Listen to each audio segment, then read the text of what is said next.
Le 26 décembre 2004, un séisme de magnitude 9.1 au large de la côte ouest de l'île indonésienne de Sumatra engendrait d'énormes vagues de 30 mètres de haut. Elles atteignirent le Sri Lanka, l'Inde, la Thaïlande et 9 autres pays de l'océan Indien. Dans la province indonésienne d'Aceh, où plus de 100 000 personnes avaient été tuées, la grande mosquée Baitur Rahman a donné en leur honneur le coup d'envoi d'une série de commémorations avec la présence des survivants des vagues meurtrières.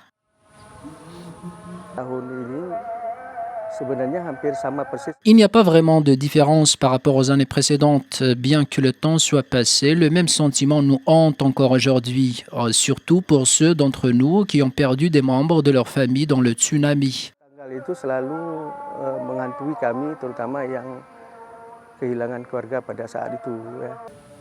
Des personnes se sont assises et ont pleuré devant la fosse commune d'Ulelehu, où environ 14 000 victimes du tsunami sont enterrées. Des proches des victimes ont déposé des fleurs et des couronnes mortuaires devant un mur incurvé en forme de vague de tsunami sur lequel sont inscrits les noms des victimes. En Thaïlande, des prières collectives bouddhistes ont aussi été organisées en leur mémoire.